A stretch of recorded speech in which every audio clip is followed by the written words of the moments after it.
En el noticiero de Renta 4 muchas veces hemos hablado de incertidumbre, de volatilidad, de cambios en los escenarios. Pero no recuerdo alguna vez que haya sucedido con una magnitud, con una fuerza, como lo hemos visto desde el martes hasta este jueves. El martes, Donald Trump, respecto a la situación con Irán, incluso amenazaba con borrar a toda una civilización, obviamente como un ultimátum, si Irán no liberaba el paso del estrecho de Hormuz. Eso, obviamente, tensionó a todo el mundo. ¿Qué fue lo que sucedió? Lo que vimos. Una tregua de 2 semanas, un alto al fuego. Eso realmente liberó a todos los mercados y lo vimos con fuerza.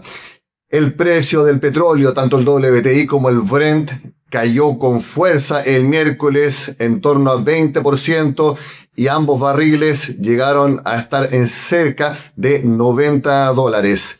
Las bolsas de todo el mundo se dispararon, el Nikkei de Tokio superando el 5% de alza, en Europa algunos índices también, en Nueva York algo menos, pero también días de euforia. En los principales índices de Nueva York en torno a 3%, incluso el IPSA de Santiago superando ese 13%. Y por lo mismo el dólar, incluso en nuestro país, cayendo casi 30 pesos, bajando de 900 pesos. Todo eso habla de una gran reacción y muy positiva de los mercados, anticipando entonces que esa tregua, esas 2 semanas, iba a ser respetada. Pero como vimos durante el transcurso del miércoles, hubo distintos eventos, ataques por ejemplo a Israel y también distintos hechos bélicos que nuevamente ponen en duda que realmente vaya a haber un alto al fuego. De hecho, mientras estamos haciendo este comentario, nuevamente se ve cerrado el estrecho de Hormuz. Por eso, ahora los mercados vuelven a teñirse de rojo. No es que estén cayendo con fuerza, pero están bajando. Lo vimos en Asia, también en las primeras horas en Europa. Y el petróleo, si bien no se dispara hacia arriba, está subiendo. Por lo tanto, mientras siga la incertidumbre en el conflicto del Medio Oriente, seguirá también la incertidumbre en los mercados. Esta semana hemos visto una alta volatilidad en las bolsas, una montaña rusa de emociones que recogen todos los índices financieros a nivel global.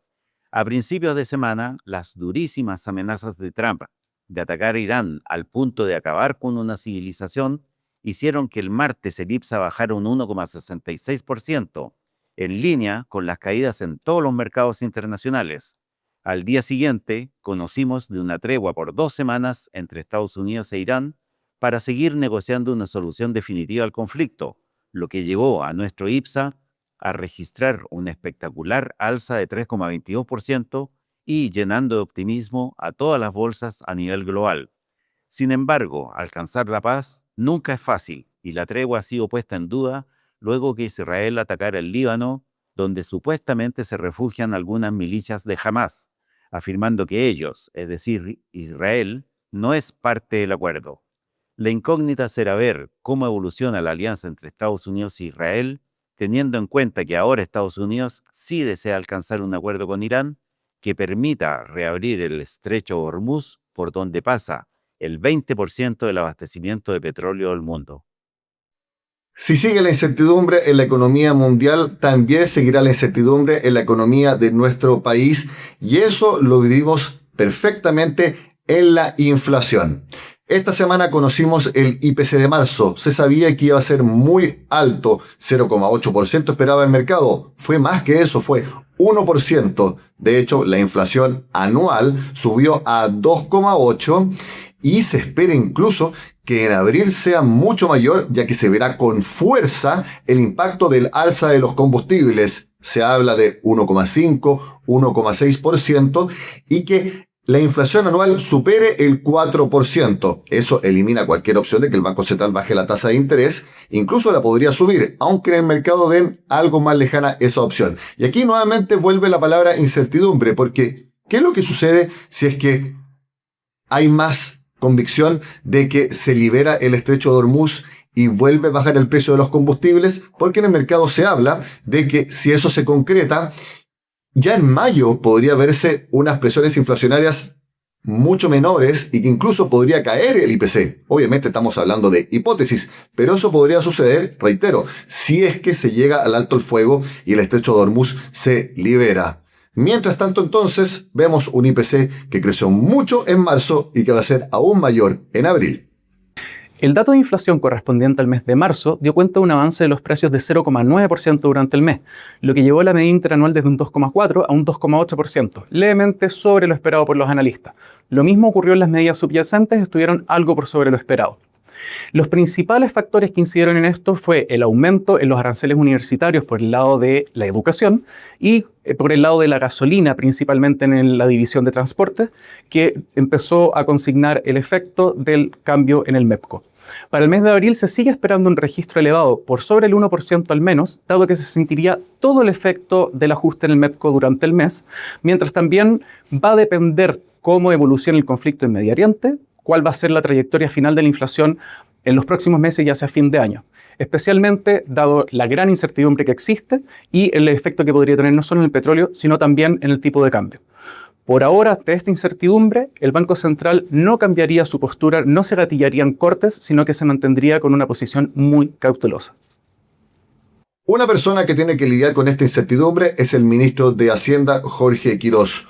Tuvo que soportar todas las críticas y todo el impacto político de no tomar medidas fiscales para contener el alza de los combustibles. Recordemos que hace un par de semanas subió 380 pesos la gasolina 93 octanos y cerca de 600 pesos el petróleo. De hecho, se proyecta que en un par de semanas suba en torno a 40 pesos tanto la gasolina como el diésel. Y bueno, también ve con optimismo que estos descensos que vimos en el petróleo y en el dólar también se puedan traspasar a una baja en un tiempo cercano de las gasolinas. Él también entiende que va a subir el IPC en abril, eso va a tener un impacto en la UEF, por lo tanto se ve con esta incertidumbre y tiene que tomar decisiones pronto.